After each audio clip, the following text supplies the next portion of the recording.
नमस्कार दोस्तों, मैं हूं अजय। आपका अजय गुरुकुल में फिर से स्वागत है। मैंने साइंस के बहुत ही महत्वपूर्ण प्रश्न जो है पिछली वीडियो में कवर कराए थे। तो इसके आगे की क्लास जो है हम इस वीडियो में डिस्कस करेंगे। इस वीडियो में बहुत ही महत्वपूर्ण प्रश्न है, तो कृपया वीडियो को पूरा देखें और थोड़ा सा भी वीडियो स्किप ना करें, जिससे बहुत ही महत्वपूर्ण क्वेश्चन जो है मैंने इंक्लूड किए हैं इस वीडियो में, वो भी स्किप हो जाएंगे। तो चलते हैं अपने क्वेश्चंस की ओर। तो ये क्वेश्चंस मैंने आपसे डिस्कस किया था होमवर्क के लिए, जिसका कमेंट बॉक्स में आंसर पूछा था मैंने। तो इसका सही आंसर देखते हैं क्या है। लिखा है लोहे में जंग लगने का मुख्य कारण क्या है। तो लोहे में जंग लगने का मुख्य कारक इसमें क्या है। देखिए, जब कभी लोहा जो है ऑक्सीजन के संपर्क में आता है, तभी उसमें जंग लगने का मुख्य कारक होता है। तो इसका आंसर कौन सा सही हो जाएगा। तो इसका आंसर दोस्तों सही हो जाएगा ए नंबर। कौन सा? ए नंबर। चलिए बढ़ते हैं नेक्स्ट क्वेश्चन की ओर।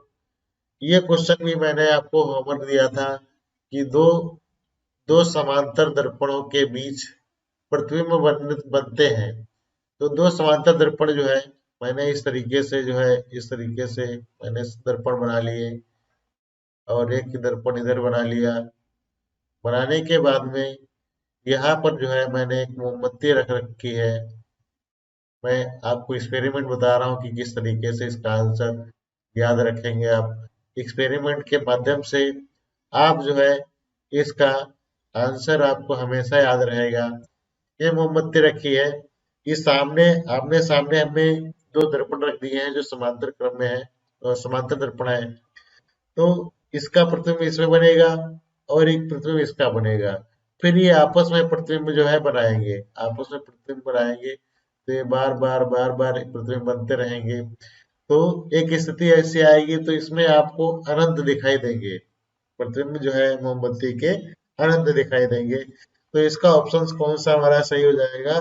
तो इसका ऑप्शन हमारा डी वाला राइट हो जाएगा, डी वाला। तो कितने इसके बीच में कितने दर्पण बनेंगे। तो हमारे अनंत दर्पण बनेंगे। तो बढ़ते हैं नेक्स्ट क्वेश्चन की ओर। अगला प्रश्न देखिए क्या है।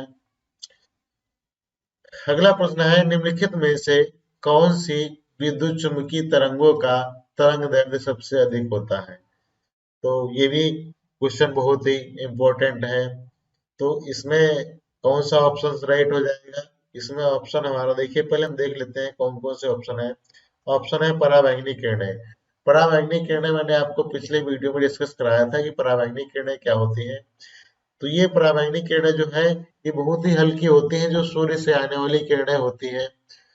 ये परावैंगनी किरणें जो है नुकसानदायक भी होती हैं। और जो हमारी एक लेयर है जिसको बोलते हैं ओजोन परत, ओजोन परत जो है इस परावैंगनी किरणों को जो है अवशोषित कर लेती है, जिसके माध्यम से ये पृथ्वी पर बहुत ही मान लीजिए ना के बराबर जो है यहाँ पर आ पाती हैं और इनसे कैंसर होने के चांसेस ज्यादा रहते हैं। तो ये परावैंगनी किरणें बहुत ही हानिकारक होती हैं। अगला ऑप्शन है सूर्य की रोशनी। सूर्य की रोशनी जो है ये विकिरण के माध्यम से सूर्य की रोशनी जो है यहाँ पृथ्वी तक आती है और ये 8 मिनट 22 सेकंड में लगभग जो है सूर्य की किरणें पृथ्वी तक आती हैं। फिर गामा किरणें। तो गामा किरणें इसमें इसमें जो है राइट राइट ऑप्शन कौन सा होगा। तो राइट ऑप्शन हमारा होगा अवरक्त किरणें। कौन सा होगा? अवरक्त किरणें। तो हमारा ऑप्शन नंबर डी वाला राइट हो जाएगा, अवरक्त किरणें। अब क्वेश्चन ये हमारा है कि ये जो अवरक्त किरणें जो है विद्युत चुम्बकीय तरंगों के रूप में तरंग दैर्ध्य सबसे जो है अधिक होती है। क्वेश्चन हमारा था कि विद्युत चुम्बकीय तरंगों का तरंग दैर्ध्य सबसे अधिक होता है। तो वैसे तो होता है यहाँ पर अवरक्त किरणें।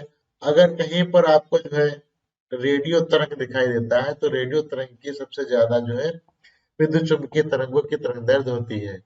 तो इन ऑप्शन के आधार पर यहाँ पर कौन सा सही हो जाएगा? अवरक्त किरणें। तो बढ़ते हैं नेक्स्ट प्रश्न की ओर। अगला प्रश्न देखते हैं क्या है। अगला प्रश्न है किस धातु का गलनांक सबसे अधिक होता है। तो किस धातु का गलनांक सबसे अधिक होता है। तो ये क्वेश्चन जो है दोस्तों मैं आपके लिए होमवर्क छोड़ रहा हूँ, कृपया इसको जरूर जरूर जो है कमेंट बॉक्स में इसका आंसर जरूर लिख के बताएं कि इसका राइट ऑप्शन क्या है। मैं आपका कमेंट बॉक्स में इसका जवाब का प्रतीक्षा करता रहूंगा। बढ़ते हैं नेक्स्ट क्वेश्चन की ओर। अगला प्रश्न देखिए क्या है। सबसे हल्की धातु कौन सी है? तो सबसे हल्की धातु कौन सी है? तो सबसे हल्की धातु जो है वो ऑप्शन से यहाँ पर देखिए, पहला दिया है लिथियम और इरिडियम और एल्यूमिनियम और ओशियम। तो ये हमारे चार ऑप्शन है। तो इसमें हमारा राइट ऑप्शन कौन सा है? लिथियम। तो राइट ऑप्शन हमारा कौन सा है? लिथियम। लिथियम जो है सबसे हल्की धातु होती है। और सबसे भारी कौन सी धातु होती है? तो सबसे भारी जो धातु होती है ये होती है ओशियम। ओशियम, ये इसको बोलते हैं भारी धातु। भारी धातु। भारी धातु कौन सी होती है? ओशियम। ओशियम का सिंबल क्या होता है? ओ और सफेक्स में एच। ओ सफेक्स में यस। ये इसका सिंबल होता है ओशियम का। ये इसका सिंबल होता है ओशियम का। तो यहाँ पर दो क्वेश्चन हो गए। सबसे हल्की धातु कौन सी होती है? लिथियम होती है। और सबसे भारी धातु कौन सी होती है? ओशियम होती है। अगला क्वेश्चन है, इसी से रिलेटेड हम पूछ रहे हैं कि सबसे हल्की गैस कौन सी होती है? अब यहाँ से देखिए, कभी कभी एग्जामिनर ये भी पूछ देता है कि इसमें सबसे हल्की गैस कौन सी होती है और सबसे भारी गैस कौन सी होती है, सबसे हल्की धातु कौन सी होती है, सबसे भारी धातु कौन सी होती है। तो कहीं से भी क्वेश्चन बना सकता है। तो यहाँ पर अगर हम गैस की बात करें तो हल्की गैस हल्की गैस कौन सी होती है? हल्की गैस होती है हाइड्रोजन। कौन सी होती है? हाइड्रोजन। और सबसे भारी गैस कौन सी होती है? अगर भारी गैस बात करें, भारी भारी गैस की बात अगर करते हैं तो भारी गैस हमारी कौन सी होती है? भारी गैस होती है रेडान। कौन सी होती है? रेडान। तो भारी गैस कौन सी होती है? रेडान। रेडान को कहाँ से लिखते हैं? R suffix N. ये सिंबल होता है रेडान का और सिंबल एच होता है हाइड्रोजन का। तो ये क्वेश्चन यहाँ पर और उठता है कि अगर ये सबसे हल्की गैस है तो क्वेश्चन आपने पढ़ा होगा कि वायुयानों के टायरों में हीलियम गैस भरी जाती है। ये भी आपने कहीं पढ़ा होगा कि जो वायुयान होते हैं, हवाई जहाज होते हैं, उनके टायरों में हीलियम गैस क्यों भरी जाती है। तो इसका मैं आज लॉजिक बताता हूँ कि वहां पर हीलियम गैस क्यों भरी जाती है। जो हाइड्रोजन गैस होती है ये एक ज्वलनशील गैस होती है, जिसके कारण जो है इससे खतरा होने का चांस ज्यादा रहता है। इसलिए वायुयान में हाइड्रोजन की बजाय वहां पर हीलियम गैस भरी जाती है। तो यहाँ पे आपको एक कंफर्म हो गया होगा कि हीलियम गैस वायुयानों में क्यों भरी जाती है। तो बढ़ते हैं नेक्स्ट क्वेश्चन की ओर। अगला प्रश्न देखते हैं क्या है। अगला प्रश्न है, ध्वनि की गति सर्वाधिक होती है। तो ध्वनि की गति सर्वाधिक किसमें होती है? ऑप्शन हमारे हैं वायु में, जल में, निर्वात में, स्टील में। तो यहाँ पे हम एक डायग्राम बनाते हैं जिसके माध्यम से आप जो है जिंदगी भर नहीं भूलेंगे, याद रहेगा। देखिए यहाँ पर लिखा है ठोस। ठोस, फिर द्रव, उसके बाद में गैस, उसके बाद में गैस। तो ठोस में क्या होता है? सबसे अधिक सबसे अधिक किसमें होता है? ठोस में। और फिर द्रव में, फिर गैस में। ये मैंने घटते क्रम में लिखा हुआ है। ये मैंने घटते क्रम में लिखा हुआ है। ठोस में ध्वनि की चाल सबसे अधिक होती है। फिर द्रव में आ जाइए। द्रव में ठोस की कंपैरिजन जो है ध्वनि की गति कम होती है। फिर गैस में आ जाइए। गैस में द्रव की अपेक्षा इसमें ध्वनि की गति कम होती है। और निर्वात में बिल्कुल भी ध्वनि नहीं होती, वहां पर ध्वनि जो है नहीं होती है। क्योंकि ध्वनि की एक कंडीशन होती है कि ध्वनि को जो है कंपन करने के लिए किसी न किसी माध्यम की आवश्यकता होती है। जब वहां पर निर्वात कर देते हैं तो निर्वात का मतलब वहां पर वायु उपस्थिति रहती है। तो वहां पर ध्वनि जो है एक एक स्थान से दूसरे स्थान पर नहीं पहुंच सकती। तो इसमें ऑप्शन देखते हैं क्या है। वायु में, पहला ऑप्शन है वायु में, और दूसरा ऑप्शन है जल में, तीसरा ऑप्शन है निर्वात में, और चौथा ऑप्शन है स्टील में। तो पिछली वीडियो में मैंने ये बताया था कि स्टील जो है ये एक लोहे की मिश्र धातु है। तो लोहे की मिश्र धातु है तो ये क्या होगी, ठोस होगी। अगर यहाँ पर स्टील ना दिया होता तो हमारा ऑप्शन जल होता। अब यहाँ पर हमारा ऑप्शन कौन सा हो जाएगा, डी नंबर हो जाएगा स्टील में। कौन सा हो जाएगा, स्टील में। तो अब ऑप्शन के माध्यम से भी देखेंगे क्योंकि ऑप्शन के माध्यम से वहां पर आंसर जो है वो बदलता रहता है। तो यहाँ पर ऑप्शन अगर स्टील ना दिया होता, जल दिया होता, तो वहां पर जल को टिक करते, तब जो है स्टील हमारा वहां पे ऑप्शन नहीं होता तो जल को टिक करते। और अगर डी वाला ऑप्शन इनमें से कोई नहीं कर देते, इससे इनमें से कोई नहीं तो स्टील जो है यहाँ पे नहीं देते, तो ऑप्शन हमारा जल सही होता। तो यहाँ पर ऑप्शन कौन सा सही है, यहाँ पर ऑप्शन डी वाला सही है। तो बढ़ते हैं नेक्स्ट क्वेश्चन की ओर। अगला प्रश्न देखिए क्या है। जब किसी धातु को गर्म किया जाता है तो उसका घनत्व, देखिए जब किसी धातु को गर्म करते हैं तो उसके घनत्व में क्या होता है, बढ़ता है, कोई अंतर नहीं होता है, कम हो जाता है, उपयुक्त में से कोई नहीं। अब देखिए लोहार जो लोग होते हैं, लोहार वो क्या करते हैं, धातु को पहले पीटने से पहले क्या करते हैं, उसको गर्म करते हैं। गर्म करने से जो है उसके घनत्व में कमी आती है। तो घनत्व में जब कमी आती है तो वो आसानी से लोहे को पीट कर उसका आकार बदल देता है। तो उसी के माध्यम से हम समझेंगे यहाँ पर क्या होता है, जब धन की घनत्व की जो है कमी होती है तभी जो है लोहा वहां पर उसको आकार दिया जा सकता है बदल कर। तो इसमें हमारा ऑप्शन कौन सा सही हो जाएगा, तो आप लोग अब समझ गए होंगे कि इसका ऑप्शन कौन सा सही है। तो इसका ऑप्शन हमारा सी वाला राइट है।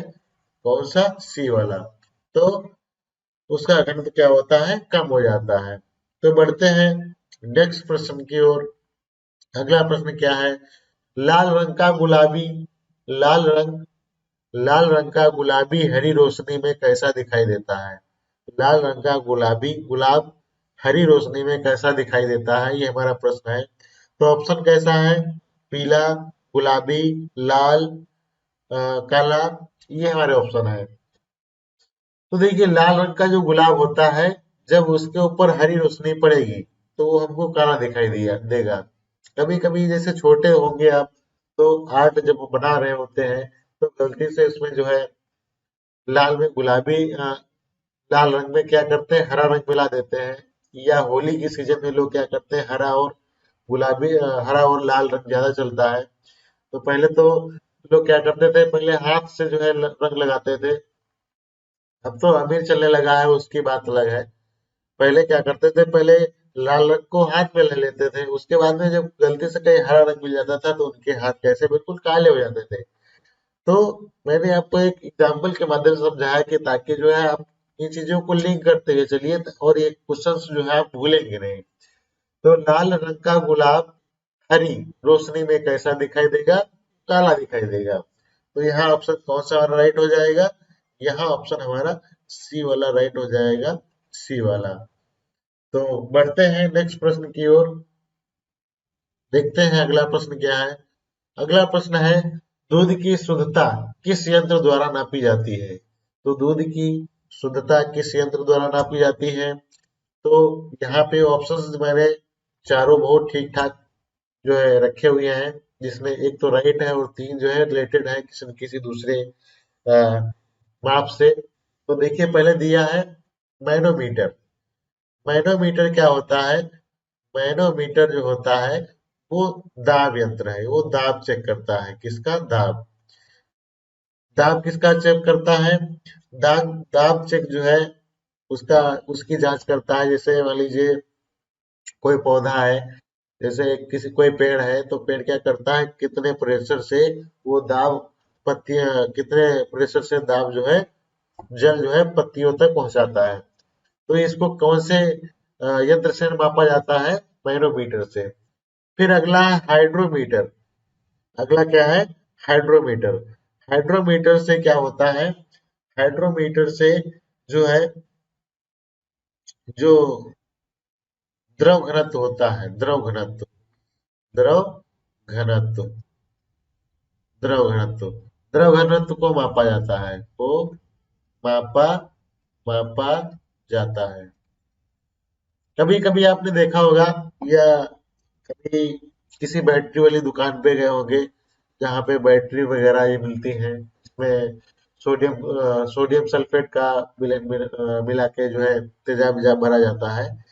तो वो एक लाता है मीटर, जिसको हाइड्रोमीटर कहते हैं। आपको नहीं पता होगा, आज उससे मैं परिचित करा दे रहा हूँ।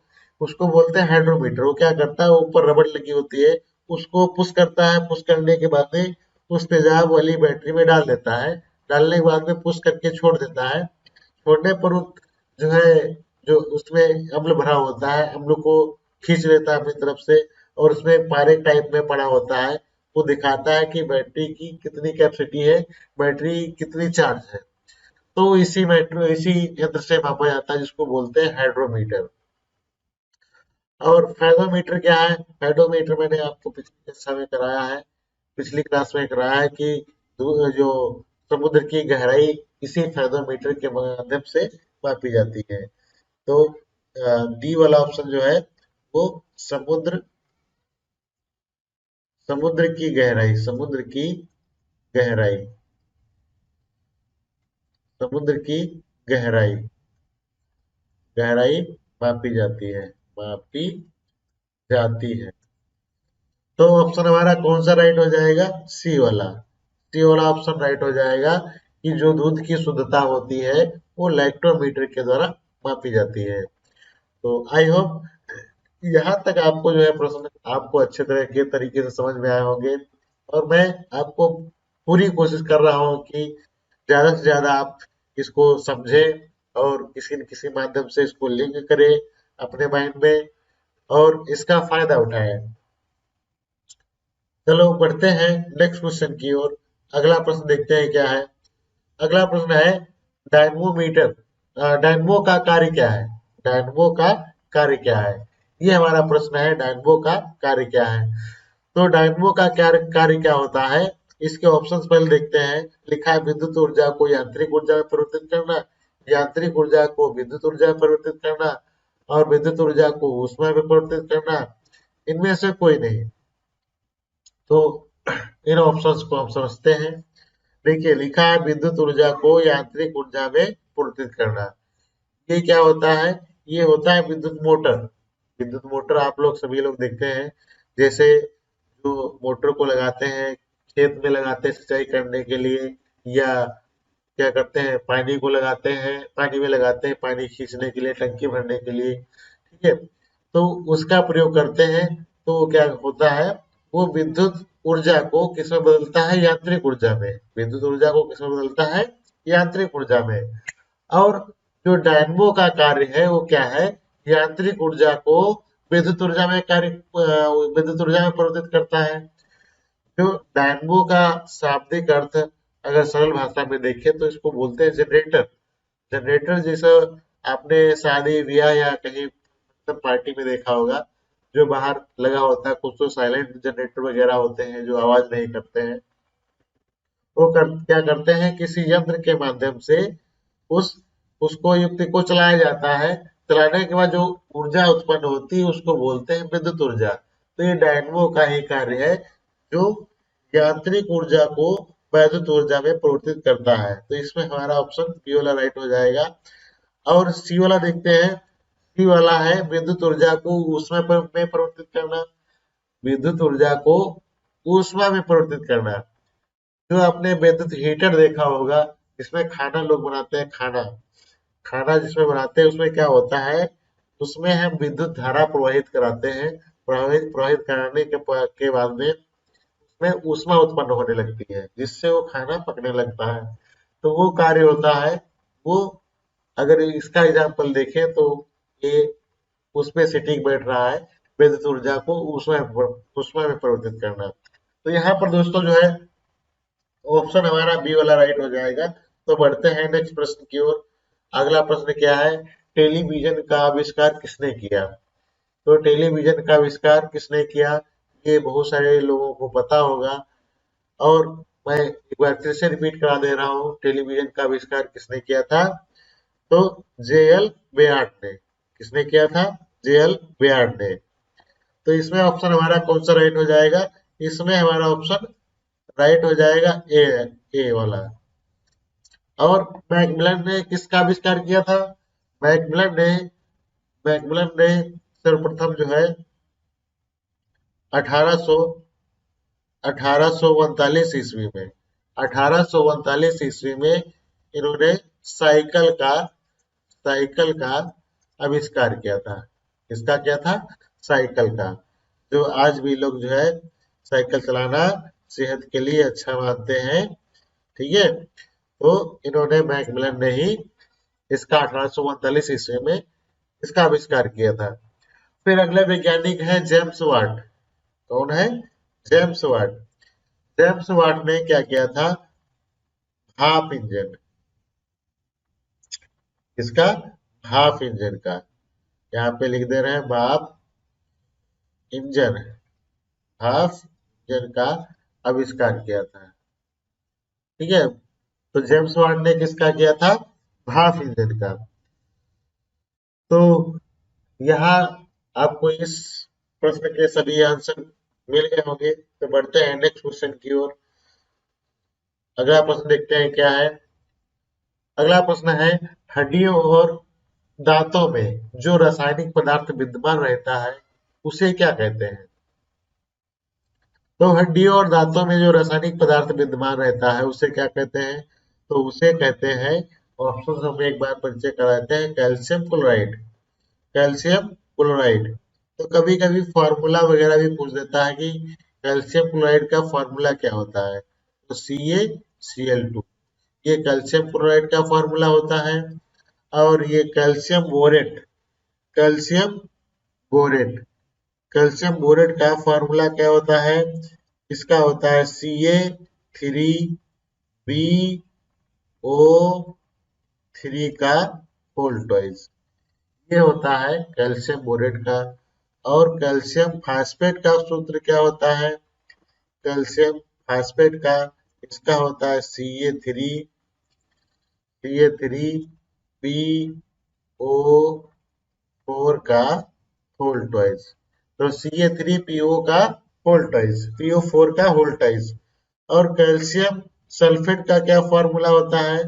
कैल्शियम सल्फेट का फॉर्मूला होता है CaSO4। CaSO4। तो कभी कभी अणुसूत्र भी इनके पूछ देता है कि किसका क्या होता है। अब देखिए, जो हड्डियां होती है, हड्डियों में क्या पाया जाता है? कैल्शियम फास्फेट पाया जाता है। कैल्शियम फास्फेट पाया जाता है। तो इसमें हम ऑप्शन हमारा जो है सी वाला राइट हो जाएगा, कैल्शियम फास्फेट। तो बढ़ते हैं नेक्स्ट प्रश्न की ओर। अगला प्रश्न देखते हैं क्या है। लिखा है, लोहे के पाइप जिनसे पानी की सप्लाई की जाती है पर जस्ते यानी जेडेड की परत इसलिए चढ़ाई जाती है कि जंग ना लगे। इस परत चढ़ाने की प्रक्रिया को क्या कहते हैं? इस परत चढ़ाने की प्रक्रिया को क्या कहते हैं? यशद लेपन। क्या कहते हैं? यशद लेपन कहते हैं। तो इसमें ऑप्शन हमारा कौन सा राइट हो जाएगा? सी वाला ऑप्शन राइट हो जाएगा। तो चलिए बढ़ते हैं अगले प्रश्न की ओर। अगला प्रश्न देखते हैं क्या है। लिखा है, किस अम्ल का प्रयोग निर्जलीकरण के रूप में किया जाता है? तो किस अम्ल का प्रयोग निर्जलीकरण के रूप में किया जाता है? तो इसमें जो है ऑप्शन दिए हमारे, हाइड्रोक्लोरिक अम्ल, सल्फ्यूरिक अम्ल, एसिटिक अम्ल, नाइट्रिक अम्ल। तो पहले हम इनको जो है फॉर्मूला से, इसके सूत्र से परिचित कराते हैं। तो हाइड्रोक्लोरिक अम्ल का फॉर्मूला क्या होता है? HCl। क्या होता है? HCl। सल्फ्यूरिक अम्ल का क्या होता है? H2SO4। H2SO4। H2SO4। फिर उसके बाद में एसिटिक अम्ल, एसिटिक अम्ल का क्या होता है? CH3COOH। CH3COOH। और नाइट्रिक अम्ल का क्या होता है? HNO3। HNO3। तो ये हम इनका सूत्र जो होता है। अब आते हैं अपने क्वेश्चन पे। तो कह रहा है कि किस अम्ल का प्रयोग निर्जलीकरण के रूप में होता है। तो किस अम्ल का प्रयोग निर्जलीकरण के रूप में होता है? सल्फ्यूरिक अम्ल का। किसका होता है? सल्फ्यूरिक अम्ल का। यहाँ ऑप्शन कौन सा राइट हो जाएगा? बी वाला राइट हो जाएगा। निर्जलीकरण का क्या मतलब होता है? निर्जलीकरण का मतलब होता है जब सल्फ्यूरिक अम्ल किसी दूसरे अणु से जब अपक्रिया करता है तो वहां पर जैसे जब अपक्रिया करेगा तो क्या करेगा? वहां से जल को बाहर निकालेगा। निर्जलीकरण का मतलब निकालना। तो क्या निकालेगा? जल निकालता है। ठीक है। तो यहाँ पर ऑप्शन कौन सा राइट हो जाएगा? बी वाला राइट हो जाएगा। तो बढ़ते हैं नेक्स्ट क्वेश्चन की ओर। अगला प्रश्न देखिए क्या है। विलेय को विलयन से पृथक किया सकता है।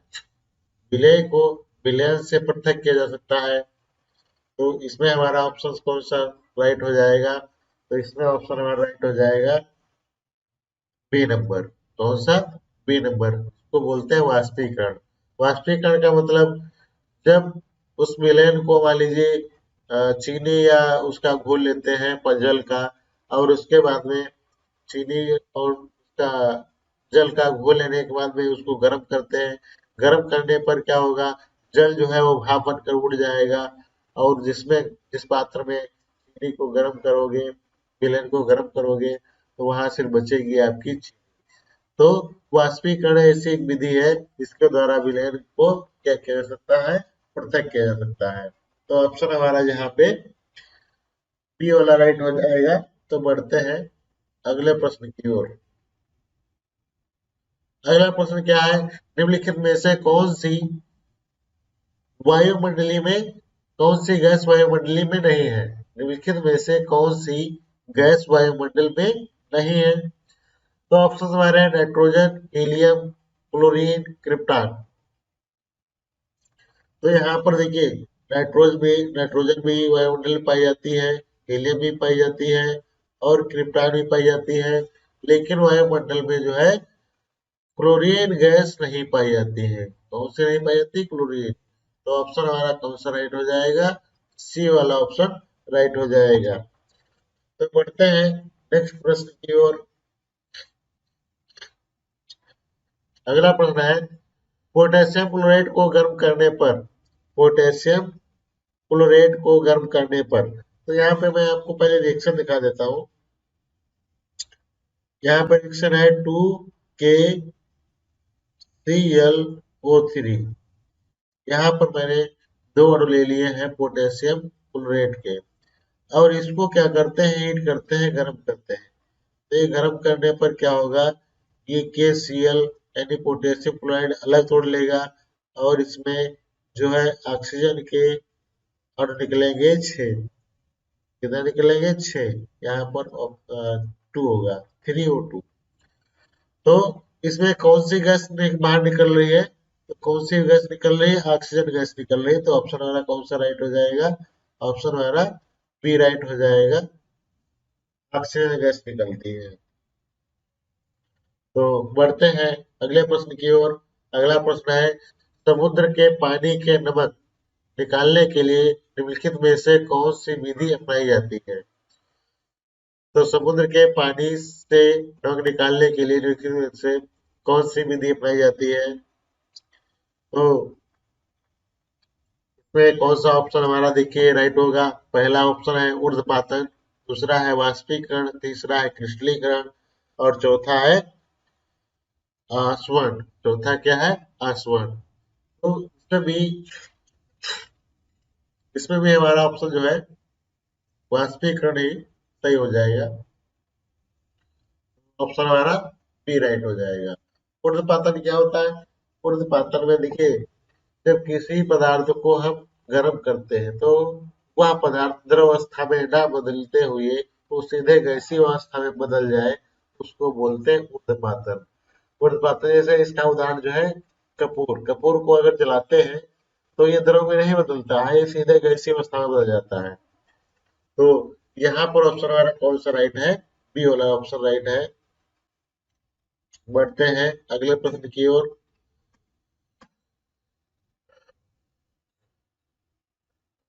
अगला प्रश्न है, किसी प्रक्रिया द्वारा तेल को वेजिटेबल घी में परिवर्तित किया जाता है। ये क्वेश्चन मैं पिछली वीडियो में करा चुका हूँ। इसका ऑप्शन हमारा कौन सा राइट है? तो इसका ऑप्शन हमारा ए वाला राइट है। कौन सा? ए वाला, हाइड्रोजनीकरण। तो यहाँ पर ऑप्शन हमारा ए वाला राइट हो जाएगा। बढ़ते हैं अगले प्रश्न की ओर। अगला प्रश्न है, सिरके की प्रकृति अम्लीय किसके कारण होती है?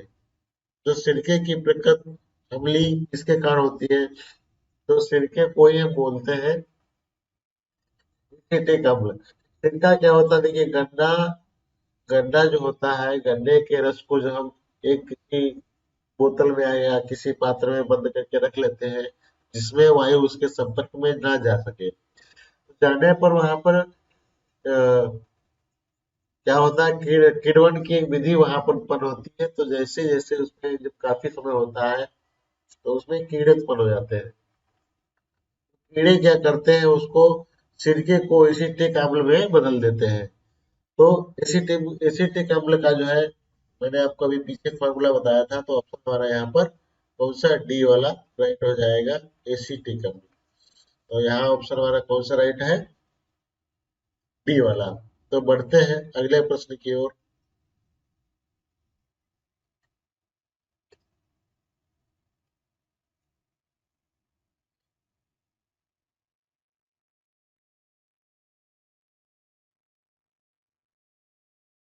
अगला प्रश्न है, पॉलीथीन का औद्योगिक उत्पादन किसके बहुलकीकरण द्वारा होता है? तो पॉलीथीन का जो है औद्योगिक उत्पादन किसके कारण होता है? एथिलीन के कारण। तो ऑप्शन हमारा यहाँ पर सी वाला राइट हो जाएगा। तो बढ़ते हैं अगले प्रश्न की ओर। अगला प्रश्न कौन सा है? अगला प्रश्न है, खनिजों एवं चट्टानों में से कौन सा तत्व सबसे अधिक पाया जाता है? तो खनिजों और चट्टानों में से सबसे अधिक कौन सा पाया जाता है? तो इसमें ऑप्शन हो जाएगा, सिलिकॉन यानी बालू नहीं हो सकता, हाइड्रोजन नहीं हो सकता, बोरान नहीं हो सकता। ठीक है, तो ऑप्शन हमारा कौन सा सही हो जाएगा? कार्बन। तो कार्बन इसमें पाया जाएगा। ऑप्शन हमारा ए वाला राइट हो जाएगा। तो मैंने आपको यहाँ तक जो है महत्वपूर्ण प्रश्न आपको कराए हैं। और ये वीडियो जो है, इसको देखें और लाइक करें, और जितना ज़्यादा से ज़्यादा हो सके सब्सक्राइब करें और शेयर करें। और हमारे चैनल को सब्सक्राइब कर लें और बेल आइकन को जरूर प्रेस कर लें, ताकि आने वाले जो वीडियो है आप उनका नोटिफिकेशन प्राप्त कर सकें। तो थैंक्स फॉर वॉचिंग दोस्तों, subscribe now, join us more updates for coming next video। मिलते हैं आपसे दोस्तों अगले वीडियो में। धन्यवाद।